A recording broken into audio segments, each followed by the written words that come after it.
शिवाजीराजांसाठी दरबारातनं मानाचं पहिलं पान सोडणारे कान्होजी जेधे याचं नाव कल्पकता आहे, याचं नाव छत्रपती शिवाजी महाराज आहे। थोडक्यात सांगायचं तर औरंगजेबाच्या दोन शत्रूंची एकमेकांच्या विरुद्ध लढाई सुरू झाली होती। राजगडावर साखरा वाटल्या, पण त्या वाटणाऱ्यांमध्ये महाराज नव्हते।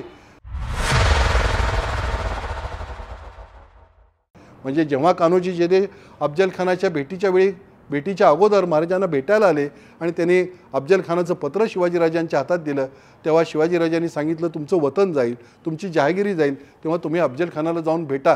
कान्होजी जेधेंनी सांगितलं नाही, तुम्हाला जर जहागीर आणि माझं वतन एवढं वाटतं तर हे घ्या, मी आजपासून वतनावर पाणी सोडलं।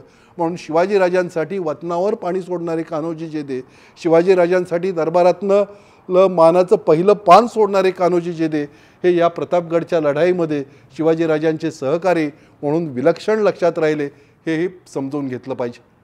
शिवाजी महाराजांनी अफजल खानाला मारल्यानंतर काही इतिहासाच्या अभ्यासकांचं असं म्हणणं आहे की पारच्या लढाईत महाराजांचा विजय झाला, त्यानंतर महाराजांनी आणि त्यांच्या वडिलांनी शहाजीराजांनी विजापूर जिंकण्याचा प्रयत्न केला। तो इतिहासाला अज्ञात आहे, त्याच्याबद्दल ऐतिहासिक साधनं सापडत नाहीत।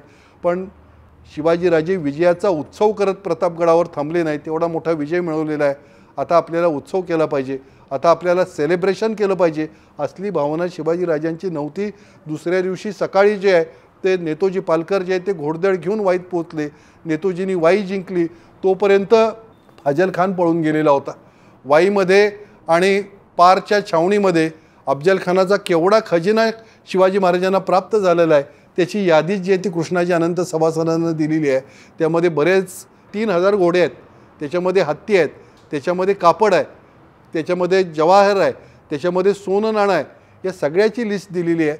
मोठा विजय महाराजांना मिळाल्यानंतर दुसऱ्या दिवशी शिवाजी महाराज म्हणजे 11 नोव्हेंबर 1659ला संध्याकाळी महाराज जे आहेत ते वाईत दाखल झालेले आहेत आणि त्यानंतर 30 ते 40 दिवसात महाराजांनी जे आहे ते चंदनवंदनचा किल्ला जिंकून कलेढोण मायणी मार्गे सांगली मार्गे महाराज करवीर जिंकून पन्हाळ्याचा किल्ला जिंकण्यामध्ये यशस्वी ठरलेले आहेत।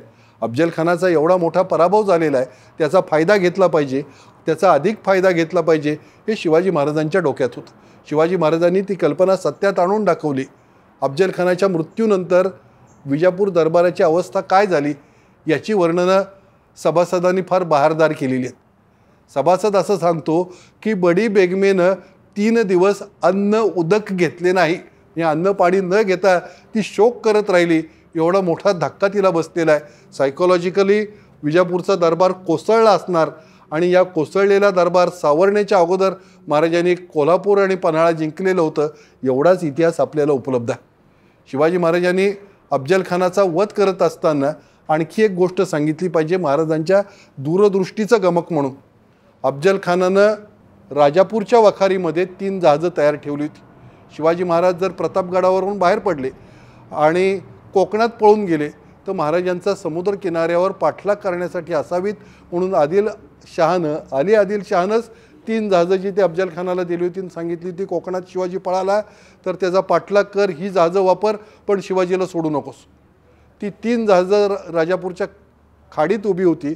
अफजल खानाला मारल्यानंतर ही जहाजं ताब्यात घेण्यासाठी महाराजांचे सैनिक त्या जहाजांपर्यंत गेलेले आहेत। नियोजन म्हणजे काय असतं हे लक्षात घेतली पाहिजे, कल्पकता म्हणजे काय असतं हे समजावून घ्यायचं असेल तर महाराज अभ्यासलेच पाहिजेत। शिवाजी महाराजांनी ही 3 जहाजं घेण्यासाठी त्यांचे लोक पाठवले, त्यातली 2 जहाजं जी आहेत ती महाराजांच्या नौदलातल्या सैन्यांनी घेतली। एक जहाज जे ते ब्रिटिशांनी इंग्रजांनी पळवून नेलं, दूर समुद्रात उभं केलं। तिथून मराठ्यांचा आणि ब्रिटिशांचा इंग्रजांचा संघर्ष सुरू झाला। मराठ्यांना ब्रिटिशांचं हे कृत्य आवडलं नाही, शिवाजी महाराजांनी तेही जहाज मिळवलं, परंतु शत्रूची जहाजं मिळवण्यासाठी शिवाजी महाराजांनी केलेले प्रयत्न त्यांना हेरखात्यापासून असलेल्या बातम्या आणि इथं प्रतापगडची लढाई होतीये, प्रतापगडच्या पायथ्याशी अफजल खानाचा कोथळा बाहेर पडतोय, पारला अफजल खानाचं सैन्य जे आहे ते कापलं जात आहे, वाई महाराज जिंकत आहेत, वाईतला खजिना ताब्यात घेत आहेत।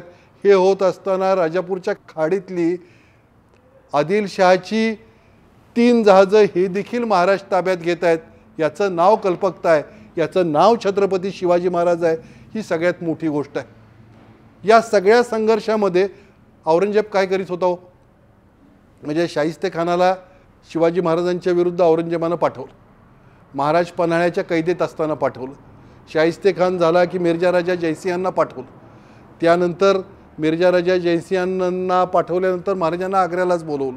प्रत्येक वेळी महाराजांविरुद्ध आपापले वेगळे सरदार पाठवणारा औरंगजेब शिवाजी महाराज आणि अफजल खान यांच्या संघर्षात काय करत होता?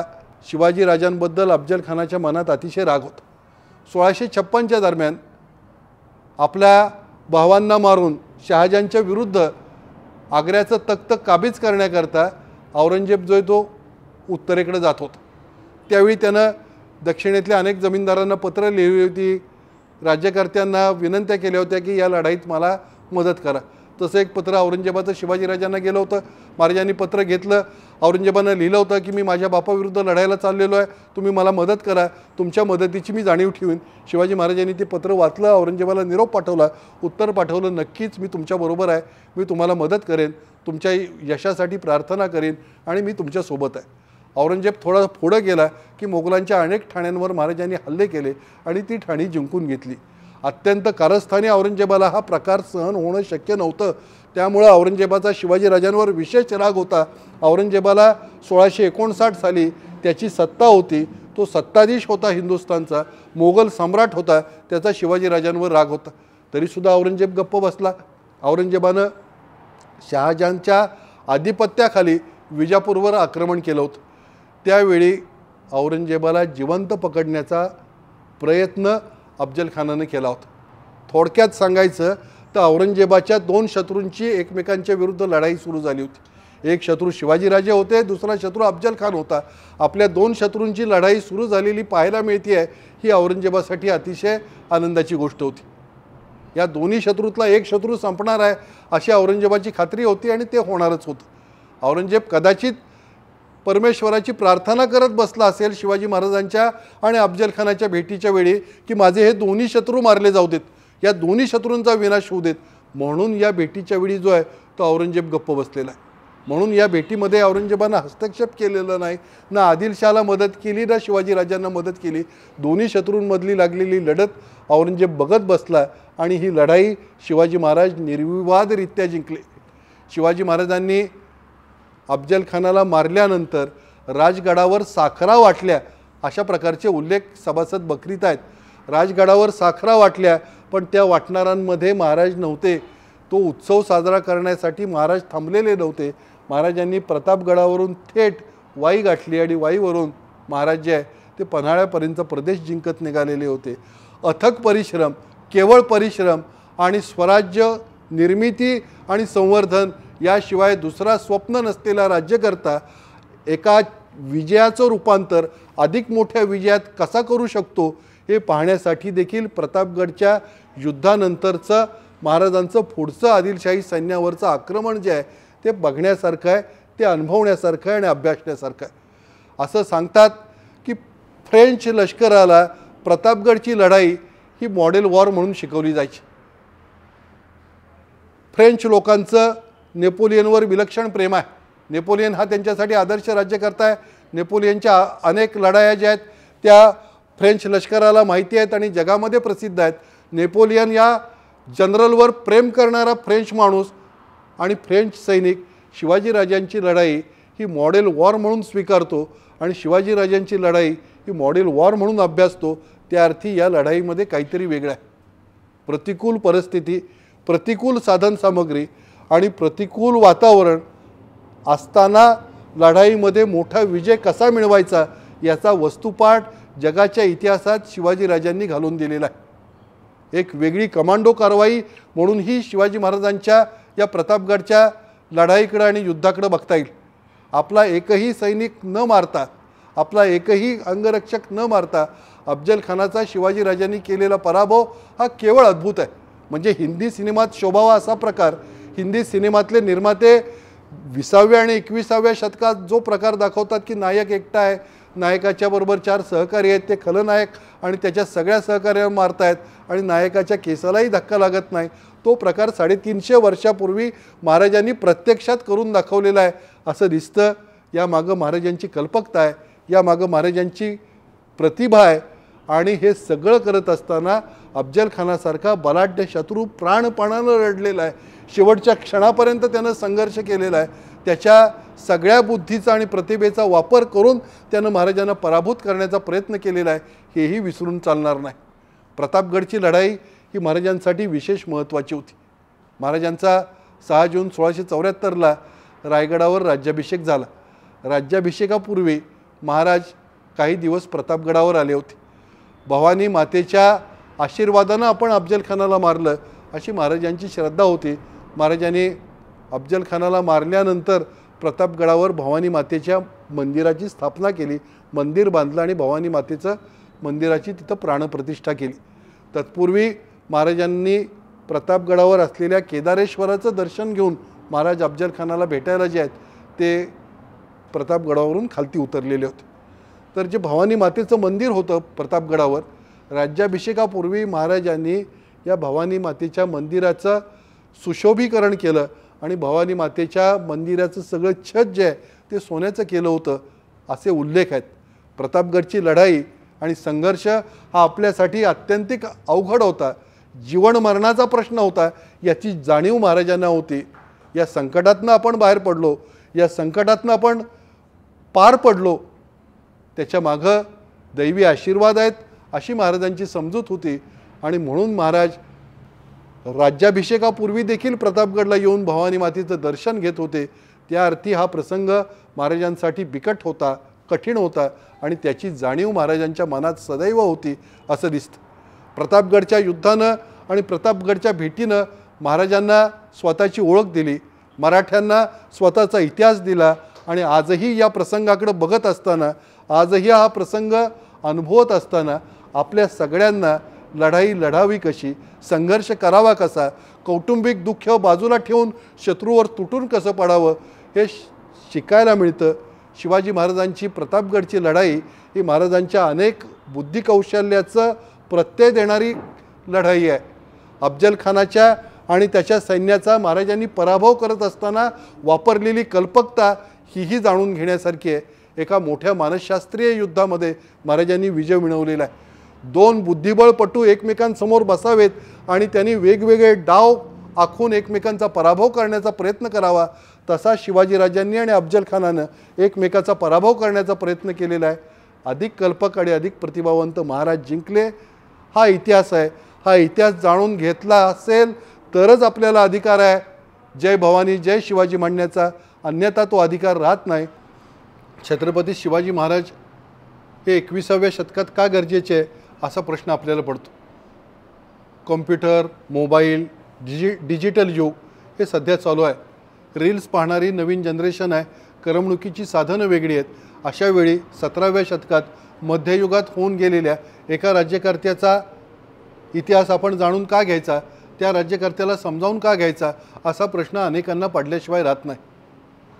शिवाजी महाराज हे आज 21व्या शतकात येऊन आपलं एखादं काम करणार नाहीत, मंत्रालयात आपल्याला एखादी चिठ्ठी लिहून देणार नाहीत किंवा तहसीलदार ऑफिसमध्ये किंवा जिल्हाधिकारी कार्यालयात आपल्यासाठी एखादा फोन करणार नाहीत. हे माहिती असतानाही 350-400 वर्ष जे आहेत ते लोक जय भवानी जय शिवाजीचा जयघोष करतात आणि शिवाजी महाराजांचं नाव आणि त्यांच्या नावाचा जयघोष करताना रोमांचित होतात. शिवाजी महाराजांबद्दल इतकं आकर्षण लोकांना का वाटतं याचा अभ्यास करणं गरजेचं आहे. शिवाजी महाराजांच्या चरित्रातनं काय शिकलं पाहिजे हे समजावून घेणं आवश्यक आहे. शिवाजी महाराजांनी येणाऱ्या पिढ्यांना काय दिलेलं आहे हे महाराजांचा इतिहास वाचत असताना लक्षात येतं. छत्रपती शिवाजी महाराजांनी महाराष्ट्राला इतिहास दिला. भारतातल्या इतर प्रांतांना केवळ भूगोल आहे, इतिहास आणि भूगोल असलेलं राज्य हे महाराष्ट्र आहे. असं जेव्हा आम्ही म्हणतो तेव्हा नेमका कोणता इतिहास शिवाजी महाराजांनी दिला, शिवाजी महाराजांचा कोणता विचार आम्हाला पुढं न्यायचा आहे हे लक्षात घेणं हे सगळ्यात महत्त्वाची गोष्ट आहे. राजाराम महाराजांचा जन्म 1670ला झाला. कृष्णाजी अनंत सभासदानं ही घटना लिहिलेली आहे. राजाराम महाराजांचा जन्म झाल्यानंतर राजाला मुलगा झाला ही बातमी राजाला सांगायला सगळे सेवक तयार आणि तत्पर असले पाहिजेत, पण राजाराम महाराजांचा जन्म झाला हे सांगायला शिवाजी महाराजांकडे कोणीच जाईना. की राजे तुम्हाला मुलगा झाला आहे हे महाराजांना सांगायचं, महाराजांकडून काहीतरी बक्षिसी मिळवायची, तिथून बाहेर पाडायचं, एवढं साधं काम होतं. पण शिवाजी महाराजांकडे कोणी जायला तयार होईना, कारण राजाराम महाराज हे पालथे जन्माला आलेले होते. पालथं जन्माला आलेलं मूल हे बापाच्या मुळावर उठतं अशी आमची इथली समजूत आहे, अंधश्रद्धा आहे. अशा परिस्थितीत महाराजांना जाऊन सांगायचं कसं की हे अपशकून घडलेला तर नसावा. अशा शंकेनं कुशंकेनं शिवाजीराजांना ही बातमी सांगायला कोणी जाईना. शेवटी बहुधा ती जबाबदारी जिजाऊ मासाहेबांनी स्वीकारली आणि त्यांनी जाऊन सांगितलं शिवाजीराजांना की राजे तुम्हाला मुलगा झाला, मुलगा जन्माला आला आहे, पण मूल पालथं जन्माला आलेलं आहे.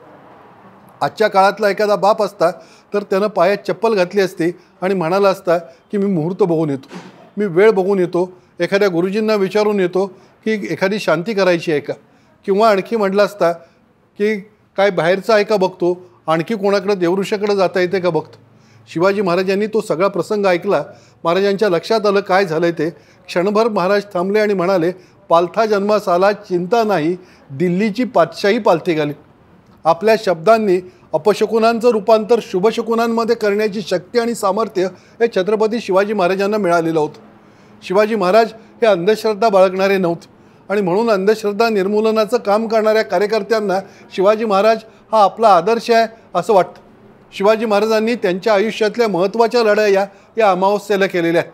शिवाजी महाराज लढाया करण्यासाठी आणि 350 किल्ले बांधत असताना, काही किल्ल्यांचं रिकन्स्ट्रक्शन करत असताना मुहूर्त काढून वेळ बघून जे आहेत ते कधी नवीन कार्यक्रम सुरू करतायत असं आपल्याला दिसलेलं नाही.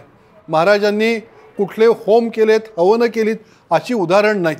महाराज हे धार्मिक जरूर होते. भवानी मातेवर त्यांची कमालीची निष्ठा होती. ते शंभू महादेवाचे भक्त होते. त्यांच्या पूजेमध्ये शंकराची पिंड नियमित असायची. आग्रा भेटीला जात असतानाही शिवलिंग बरोबर घेऊन महाराज आग्र्याला गेलेले होते असे उल्लेख आढळतात. महाराज देवावर श्रद्धा ठेवणारे होते, पण महाराज अंधश्रद्धा नव्हते. महाराज कर्मकांड करणारे नव्हते नव्हे. या गोष्टी करण्यासाठी महाराजांकडे वेळच नव्हता. महाराजांकडून शिकण्यासारखी गोष्ट आहे ती ही गोष्ट आहे. शिवाजी महाराजांनी त्यांच्या आयुष्यामध्ये क्रांतिकारक गोष्टी केलेल्या आहेत. भारताच्या इतिहासामध्ये समुद्रगुप्तानंतर स्वतःचा आरमार उभा करणारा पहिला राज्यकर्ता ही शिवाजीराजांची ओळख आहे. समुद्रगुप्ताचं आरमार हे व्यापारी कारणासाठी उभं केलेलं होतं. शिवाजी महाराजांनी त्यांचं आरमार केवळ व्यापारी कारणासाठी उभं केलेलं नव्हतं, तर लष्करी कारणासाठीही महाराज त्यांच्या आरमाराचा वापर करत होते. हिंदू धर्मामध्ये सप्तबंदी सांगितल्या गेल्या, त्यात समुद्रबंदी घातलेली होती. 20व्या शतकाच्या सुरुवातीला महाराष्ट्रातल्या काही तत्कालीन राजकीय नेत्यांनी समुद्र पर्यटन केलं म्हणून त्यांना कर्मठ पंडितांनी शिक्षा ठोठावली आणि त्यांनी ती शिक्षा भोगलेली आहे. अशा परिस्थितीत 17व्या शतकात मध्ययुगात शिवाजी महाराज नावाचा राजा स्वतःचं आरमार उभं करतो, स्वतःची गलबतं बांधतो आणि समुद्रावरच्या सगळ्या सत्तांना आव्हान देतो. हा प्रकार अत्यंत रोमांचक आहे. शिवाजी महाराजांनी धर्माची चर्चा केली नाही, शिवाजी महाराजांनी रूढींची चर्चा केली नाही, शिवाजी महाराजांनी परंपरा बघितल्या नाहीत. माझ्या भूमिपुत्राचं रक्षण करण्याकरता, इथल्या कोकण भूमीला सुरक्षित करण्याकरता आणि कोकण भूमीतल्या माझ्या रयतेचं धर्मपरिवर्तन होऊ नये म्हणून, त्यांच्यावर आक्रमण होऊ नये यासाठी मला आरमाराची गरज आहे. मी आरमार उभं करेन, मी परंपरा आणि रूढी पाळणार नाही, ही महाराजांची भूमिका आहे. रूढी आणि परंपरा न बाळगणारे, रूढी आणि परंपरांची फिकीर न करता क्रांतीची भाषा करणारे शिवाजी महाराज हे स्वतःच्या कृतीतनं बोलतात. हे शिवाजी महाराजांचं सगळ्यात मोठं वेगळेपण आहे आणि मोठेपण आहे. शिवाजीराजांनी सुरत लुटली. सुरत लुटल्यानंतर शिवाजीराजे स्वराज्यात आले आणि शिवाजीराजांवर आघात करणारी एक बातमी शिवाजीराजांना कळाली. ती बातमी अशी होती की त्यांचे वडील शहाजीराजे कनकगिरी येथे शिकारीला जात असताना मरण पावले. त्यापेक्षा अधिक अंगावर कोसळणारी बातमी आली की जिजाऊ साहेब सती चाललेल्या होत्या. शिवाजी महाराजांची वाट पाहत मासाहेब राजगडावर थांबल्या होत्या. शिवाजीराजे राजगडावर गेले, आपल्या आईला भेटले. आईनं सती जायची तयारी केलेली होती. आपल्या पराक्रमी पुत्राला भेटायचं, त्याचा निरोप घ्यायचा आणि पतीबरोबर स्वतःच्या जीवनाचा प्रवास संपवायचा असं या महाराष्ट्र मातेनं ठरवलेलं होतं. त्याची सगळी तयारी त्यांनी केलेली होती. महाराजांचं वेगळेपण असं आहे, महाराजांचा मोठेपणा असा आहे की आईशी वाद घालून, आईशी संवाद करून, आईची समजूत घालून महाराजांनी आपल्या आईला सती जाण्यापासून रोखलेलं आहे. सती जाणाऱ्या आईला तू सती गेलीस तर मला मदत कोण करणार, मला मार्गदर्शन कोण करणार, स्वराज्याचं स्वप्न पूर्ण करण्यासाठी माझ्या पाठीशी कोण उभं राहणार, हे प्रश्न विचारून महाराजांनी आईला सती जाण्यापासून थांबवलं असेल. पण पतीच्या मृत्यूनंतर पत्नीनं सती गेलंच पाहिजे, ती धर्मातली सगळ्यात पुण्याची गोष्ट आहे आणि ते पुण्य माझ्या घराण्याला माझ्या खानदानाला मिळावं अशा प्रकारच्या भ्रामक गोष्टी आणि भ्रामक विचार करत महाराज थांबलेले नाहीत. महाराजांनी आपल्या आईला सती जाऊ नकोस असं सांगितलं. नुसतं सती जाऊ नको असं सांगितलं नाही, तर आईची समजूत घालून नाना प्रकारे महाराजांनी जिजाऊ साहेबांना काय सांगितलं हे इतिहासाला माहिती नाही. ते कल्पनेनं समजावून घ्यावं लागेल, ते कल्पनेनं जाणून घ्यावं लागेल. परंतु आपल्या वाक्चातुर्याचा वापर करून आपल्या भावनाशील शब्दांनी महाराजांनी जिजाऊ साहेबांचं समाधान केलं आणि जिजाऊ साहेबांना सती जाण्यापासून रोखलं. हेही महाराजांच्या व्यक्तिमत्वाचं वेगळं वैशिष्ट्य आहे. मातृभक्त शिवाजीराजे, पितृभक्त शिवाजीराजे हे शिवाजीराजांचं वेगळं वैशिष्ट्य आहे. शिवाजीराजांनी आपल्या आईवडिलांचा शब्द कधी पडू दिलेला नाही. आईवडिलांच्या प्रत्येक शब्दासाठी आणि स्वप्नासाठी शिवाजीराजे आयुष्यभर पळत राहिलेले आहेत. हेही शिवाजीराजांचं वैशिष्ट्य आणि वेगळेपण आपल्याला लक्षात घ्यावं लागेल. शिवाजीराजांचं म्हणणं एवढंच होतं की मी माझ्या मित्रांशी मित्रांसारखा वागलेलो आहे, शत्रूशी शत्रूसारखा वागलेलो आहे. मित्रांशी मी कधी दगाबाजी आणि गद्दारी केलेली नाही. मित्रांशी मित्रांसारखा वागणारा मित्र ही एक स्वतःची ओळख निर्माण करण्याकरता शिवाजीराजे धडपडत राहिलेले आहेत. शिवाजीराजे प्रयत्न करत राहिलेले आहेत. शिवाजीराजांच्या युद्धनीतीचा विचार करत असताना एक गोष्ट आवर्जून सांगावीशी वाटते. शिवाजीराजांच्या यशाचं सगळ्यात मोठं गमक काय असेल तर शिवाजी महाराज जे करणार नाहीत असं त्यांच्या शत्रूला वाटायचं, महाराज तेच करायचं. अफजल खान आणि शिवाजी महाराज यांची भेट प्रतापगडाच्या पायथ्याशी झाली. अफजल खानानं कपटीपणानं शिवाजी महाराजांना मारायचं ठरवलेलं होतं. आपल्या कपटीपणाला शिवाजीराजे उत्तर देतील आणि आपल्यालाच मारतील असं अफजल खानाला कधीच वाटत नव्हतं. शिवाजी महाराज जे करणार नाहीत असं अफजल खानाला वाटत होतं, तेच महाराजांनी केलं आणि तिथंच अफजल खान पराभूत झाला. आपल्या 1 लाखाच्या फौजेसह शिवाजीराजांच्या पुण्यातल्या घरात अफजल खान राहत होता, लाल महालात जाऊन राहिला होता. महाराजांनी सर्जिकल स्ट्राईक केला आजच्या भाषेत. शाहिस्तेखानाला कधीच वाटलं नव्हतं की शिवाजीराजे येतील आणि लाल महालावर हल्ला करून आपल्याला मारून टाकण्याचा प्रयत्न करतील. शाहिस्तेखान पुणेकर झाल्यासारखा 2-3 वर्ष पुण्यात राहत होता. त्यानं त्याच्या परी बेगम नावाच्या मुलीचं लग्नही पुण्यात घेतलेलं होतं आणि विवाह सोहळाही पार पाडलेला होता. लाल महाल हा शाहिस्तेखानाला आवडलेलाच होता असं दिसतं. शाहिस्तेखानाला जे वाटत नव्हतं की शिवाजीराजे एखाद्या रात्री मध्यरात्री येतील आणि लाल महालावर हल्ला करून आपल्याला मारण्याचा प्रयत्न करतील. शिवाजी महाराज जे करणार नाहीत असं शाहिस्तेखानाला वाटलं, तेच शिवाजीराजांनी केलं आणि शिवाजीराजे जिंकले. शिवाजीराजे पन्हाळ्याच्या किल्ल्यावर अडकलेले असताना शिवाजीराजांनी सिद्दी जोहरला निरोप पाठवला की मी शरणागत होतो आहे, मी तुला भेटायला येतो आहे. शरणागत होतो आहे असं म्हणणारा आणि आपल्याला भेटायला येणारा शिवाजीराजा हा आता वेगळं काही करणार नाही, हा आपल्याला भेटायला येईल अशा बेसावध अवस्थेत सिद्दी जोहर राहिला. शिवाजीराजे भेटायला येतो आहे हे कळवल्यानंतर या पहाऱ्यातनं शिवाजीराजे पळून जातील असं सिद्दी जोहरला कधीच वाटलं नाही. राजे जे करणार नाहीत असं सिद्दी जोहरला वाटलं, ते महाराजांनी करून दाखवलं. महाराजांच्या यशाचं गमक तेच आहे. याचा सगळ्यात मोठा बळी हा खुद्द औरंगजेब आहे. औरंगजेबानं शिवाजी महाराजांना कैदेत टाकलं. 5000 सैनिक महाराजांच्यावर पहारेकरी लावले. त्यावेळेचा आग्र्याचा पोलीस कमिशनर असलेला सिद्दी फौलाद खान हा स्वतः सिक्युरिटीला बसवलं. अशा कडक पहाऱ्यातून आणि कैदेतून शिवाजीराजे पळून जातील, पळून जायचा प्रयत्न करतील असं औरंगजेबाला कधीच वाटलं नव्हतं. औरंगजेबाला जे वाटलं नाही तेच महाराजांनी करून दाखवलं आणि महाराज यशस्वी ठरले. शत्रूला शिवाजी महाराज जे करणार नाहीत असं वाटायचं, तेच महाराज करायचे आणि त्यातून विलक्षण यश मिळवायचे. ही महाराजांची युद्धनीती ही कधीतरी शिकली पाहिजे. शहाजीराजे, शिवाजीराजे आणि संभाजीराजे या 3 पिढ्यांमध्ये एक विलक्षण गोष्ट आहे. हे तिघंही स्वतःबद्दल फार कमी बोलतात. जेव्हा बोलतात त्यावेळी शत्रूची दिशाभूल करण्याकरता बोलतात. त्यामुळं शिवाजीराजांच्या बोलण्यातनं, त्यांच्या बाबतीत आलेल्या पुराव्यातनं काही निष्कर्ष काढायचे असतील तर खूप वेळा अडचण होते. शिवाजी महाराजांना जेव्हा दुसऱ्यांदा सुरत लुटायची होती त्यावेळी शिवाजी महाराजांनी लिहिलेली काही पत्रं उपलब्ध आहेत. औरंगाबाद जवळच्या स्वतःच्या ठाणेदारांना शिवाजी महाराजांनी लिहिलेली पत्र आहेत. त्या पत्रात महाराज म्हणतात की मला थोड्याच दिवसात औरंगाबादवर हल्ला करायचा आहे, तू तयारीत राहा, औरंगाबाद शहराची मिळेल तेवढी माहिती काढ आणि मी औरंगाबाद शहरावर हल्ला करून औरंगाबाद जिंकणार आहे. ती पत्र औरंगजेबाच्या ठाणेदारांच्या हातात पडतील अशी व्यवस्था महाराजच करीत असतात. ती पत्र औरंगजेबाच्या ठाणेदारांच्या हातात पडल्यानंतर ती औरंगाबादच्या सुभेदाराकडे गेली. सुभेदाराला लक्षात आलं की शिवाजी राजा हा औरंगाबादवर हल्ला करण्याच्या तयारीत आहे, आपण सावध राहिलं पाहिजे. त्यानं औरंगाबादची नाकाबंदी केली, औरंगाबाद शहरासाठी मोठी फौज गोळा केली आणि औरंगाबाद शहराचं संरक्षण करण्याच्या कामगिरीत तो गुंतला. शिवाजी महाराज पुन्हा सुरतेला गेले आणि महाराजांनी सुरत लुटून स्वराज्यात परत आले.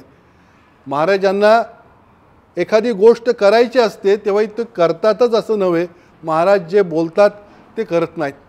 महाराजांना जेव्हा सिंहगडावर जायचं असतं त्यावेळी महाराज कात्रजला आपण आहोत असा आभास निर्माण करतात आणि शाहिस्तेखानाच्या सैन्याची दिशाभूल करतात, फसवणूक करतात. विलक्षण कल्पकता हे महाराजांच्या युद्धनीतीचं गमक आहे. शिवाजी महाराज सेनापती म्हणून कधी पाठीमागं थांबले नाहीत. शाहिस्तेखानावर हल्ला करत असताना आणि सर्जिकल स्ट्राईक करत असताना अत्यंत संकटामध्ये आणि धोक्यामध्ये फ्रंटवर जायचं काम महाराजांनी केलेलं आहे. लाल महालावर हल्ला करताना, अफजल खानावर स्वारी करताना आणि अफजल खानाला भेटायला जाताना महाराज स्वतः शामियान्यामध्ये प्रवेश करते झालेले आहेत. आग्र्याच्या कैदेमध्ये महाराज स्वतः अडकलेले आहेत. जिथं जिथं युद्ध असेल, जिथं जिथं संघर्ष असेल, तिथं तिथं आपल्या सहकाऱ्यांच्या पुढं 4 पावलं जायचं आणि थांबायचं हे उदाहरण महाराजांनी स्वतःच्या कृतीतून दाखवलेलं आहे. महाराजांच्या आयुष्यामध्ये निखळ सुखाचा क्षण कोणता नाही. प्रत्येक घटनेच्या मागं एक दुःखाचा प्रसंग आहे. 6 जून 1674ला महाराजांचा राज्याभिषेक झाला. या राज्याभिषेकापूर्वी काही दिवस महाराजांच्या पत्नी काशीबाई ह्या मरण पावलेल्या आहेत. राज्याभिषेकानंतर काही दिवसांनी महाराजांच्या आई जिजाऊसाहेब मरण पावलेल्या आहेत. एखाद्या माणसाचं आयुष्य इतकं विलक्षण असू शकतं हे समजावून घ्यायचं असेल तरी शिवचरित्राच्या अभ्यासाला पर्याय नाही. सुखाचा प्रसंग येऊ देत किंवा दुःखाचा प्रसंग येऊ देत, महाराज स्थितप्रज्ञ राहिलेले आहेत. एवढी मोठी सुरत लुटून आणली आणि वडील गेल्याची बातमी कळाली. आई सती जाती आहे. सुखाचा आनंदाचा क्षण बाजूला ठेवून सती जाणाऱ्या आईची समजूत घालत शिवाजीराजे बसले. महाराजांनी कधी आपल्या प्राक्तनाला दोष दिलाय असं इतिहासात नमूद नाही. आपल्या नशिबाला नावं ठेवलीत असं दिसत नाही. आलेलं प्राक्तन आणि नशीब मी माझ्या कर्तृत्वानं बदलेन हा महाराजांचा स्वतःच्या कर्तृत्वावरचा विश्वास आहे. महाराजांच्या आयुष्यातली दुःख आणि संकट बघितल्यानंतर जेव्हा जेव्हा सामान्य माणसाला असं वाटेल की मला अडचणी आहेत, माझ्यावर संकट आहेत, मी चक्रव्यूहात अडकलेलो आहे, माझ्या चारी बाजूनं जे आहेत ते सगळे शत्रू उभे आहेत, त्यावेळी शिवचरित्र हातात घ्यावं आणि वाचायला सुरुवात करावी. त्यावेळी शाहिस्तेखानाचा प्रसंग वाचायला घ्यावा, त्यावेळी अफजल खानाचा प्रसंग वाचायला घ्यावा किंवा आग्र्याच्या कैदेत महाराज पडलेले आहेत हे वाचायला घ्यावं. चहूबाजूनं संकट आल्यानंतर डोकं थंड ठेवून त्या संकटांशी मुकाबला कसा करायचा, त्या संकटांचा पराभव कसा करायचा आणि विलक्षण यश कसं मिळवायचं हे जाणून घ्यायलाही शिवचरित्राशिवाय पर्याय नाही. जगाच्या इतिहासातला एक अद्भुत पराक्रमी महापुरुष महाराष्ट्रामध्ये मराठी मातीमध्ये जन्माला आला आणि त्यानं एक आम्हाला गौरवशाली इतिहास दिला असं नुसतं म्हणून उपयोग नाही. शिवचरित्र जगता आलं पाहिजे, शिवचरित्र समजावून घेता आलं पाहिजे. आपल्या मनातील निराशेचे मळब, आपल्या जीवनातील संकट यापासून होणारी निराशा दूर करण्याकरता शिवचरित्र वाचत राहिलं तरी आपल्याला अनेकदा प्रेरणा मिळते. संकटांशी मुकाबला करत असताना लक्षात येतं की आपल्या वैयक्तिक आयुष्यातली संकटं फार छोटी आहेत. यापेक्षा प्रचंड मोठी संकटं समोर असताना शिवाजीराजे अत्यंत संयमीपणानं वागलेले आहेत, चतुराईनं वागलेले आहेत. महाराजांनी वेगवेगळ्या स्ट्रॅटेजीज वापरलेल्या आहेत. या स्ट्रॅटेजीज समजावून घेणं म्हणजे शिवचरित्र जाणून घेणं. शिवाजी महाराजांकडून घेण्यासारखी प्रेरणादायी गोष्ट म्हणजे संकटांचा मुकाबला करत राहणं. संकटांचा मुकाबला करत असताना स्वतःचं मनोधैर्य खच्ची होऊ न देणं आणि आपल्या आजूबाजूचं वातावरण हे सतत सकारात्मक ठेवणं, ह्या गोष्टी शिवाजी महाराजांनी स्वतःच्या कृतीतून वारंवार करून दाखवलेल्या आहेत. म्हणजे महाराज पुरंदरच्या तहासाठी गेले, त्यावेळी महाराजांना तह करण्याशिवाय पर्याय नव्हता. प्रचंड मोठं शत्रुसैन्य महाराजांवर आलेलं होतं. त्यावेळी कठीण प्रसंग आहे, या प्रसंगातून तुला मी बाहेर काढीन, तूर्त तह कर, असा मला भवानी मातेनं स्वप्नात येऊन दृष्टांत दिला. हे महाराजांनी त्यांच्या सहकाऱ्यांना सांगितलं होतं. आपल्या सहकाऱ्यांची मानसिकता अखंड विजयी ठेवणं हे काम महाराजांनी सातत्यानं केलेलं आहे. शिवचरित्रातनं शिकण्यासारखी ही गोष्ट आहे. महाराजांनी आम्हाला काय दिलं? महाराजांनी आम्हाला जगण्याचा मंत्र दिला. महाराजांनी आम्हाला भगवं निशाण दिलं. महाराजांनी आम्हाला गौरवशाली इतिहास दिला. महाराजांनी आम्हाला माणूस म्हणून कसं जगावं हे शिकवलं. आणि हे जर आपण सगळं शिकणार असू तरच शिवचरित्र वाचणं आणि अभ्यासणं हे कारणीभूत होणार आहे. शिवचरित्राचा अभ्यास हा 21व्या शतकामध्ये अत्यंतिक गरजेचा आहे, कारण शिवचरित्र हे कालातीत आहे. मग कोणीतरी अभ्यास करतं आणि सांगतं की तुम्हाला चांगलं व्यवस्थापन शिकायचं असेल तर शिवचरित्राकडे बघा. कोणीतरी सांगतं की तुम्हाला चांगला ॲडमिनिस्ट्रेटर व्हायचं असेल तर शिवचरित्राकडे बघा. प्रत्येक गोष्ट समजावून घेण्यासाठी शिवचरित्र लोकांना जवळचं वाटतं. याचं सगळ्यात महत्त्वाचं कारण शिवाजी महाराजांनी जगण्याचा एक मंत्र आणि मार्ग जो आहे तो स्वतःच्या कृतीतून, स्वतःच्या अनुभवातून आणि स्वतःच्या जगण्यातून भावी पिढ्यांना दिलेला आहे. तो आपण स्वीकारूया आणि भविष्याची वाटचाल करूया.